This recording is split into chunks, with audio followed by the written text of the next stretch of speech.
படத்துல வர virus கொலவெரி song எல்லாருக்குமே ரொம்ப ஃபேவரட்டாவே இருக்கும். அண்ட் அப்போ வந்த புதுசுல எல்லாருமே அந்த பாட்டை பாடிக்கிட்டே இருந்தாங்க.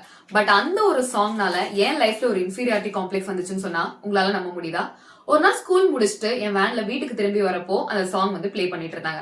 அப்போ ஒரு லிரிக்ஸ் வரும், இந்த மாதிரி டிஸ்டன்ஸ்ல மூணு கலர் ஒயிட் பேக்ரவுண்ட் நைட்னு வரும். அதுக்கப்புறம் நைட் கலர் பிளாக்னு வரும். சோ அந்த நைட் கலர் பிளாக்னு சொல்றப்போ எல்லாருமே என்ன காயின் பண்ணி என்ன பார்த்து இந்த பாட்டு பாடினாங்க. அதுக்கப்புறத்துல இருந்து டில் அது ஒரு நெக்ஸ்ட் 10 இயர்ஸ்க்கு அது எனக்கு ஒரு பெரிய இன்ஃபீரியாரிட்டி காம்ப்ளெக்ஸா மாறிச்சு. என்ன பண்ணாலும் நம்மளோட கலர் இதுதான், அதுக்கு எதுக்கு நம்ம எஃபர்ட்ஸ் போட்டு செல்ஃப் கேர் பண்ணி க்ரூம் எல்லாம் பண்ணணும்னு சொல்லிட்டு நான் அதை பண்ணாமே விட்டுட்டேன். கிட்டத்தட்ட ஒரு 10 இயர்ஸா எனக்கான ஒரு ஸ்டைலிங் என்ன, இல்ல எனக்கான ஒரு ட்ரெஸ்ஸிங் சென்ஸ் அதை பத்தி நான் எதுவுமே யோசிச்சதில்ல. But after getting into media ஒரு பிரசன்ஸ் எவ்வளவு முக்கியம் அப்படின்றத நான் புரிஞ்சுக்கிட்டேன்.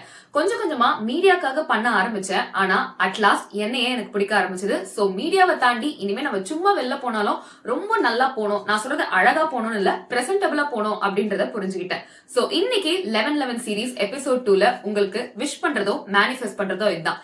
உங்களுக்கு என்ன இன்ஃபீரியாரிட்டி காம்ப்ளெக்ஸ் வேணாலும் இருக்கட்டும், ஆனா இந்த 11 நான் உங்களுக்காக மேனிஃபெஸ்ட் பண்றேன். அதை நீங்க கூடிய சீக்கிரம் கடந்து வந்துருவீங்க.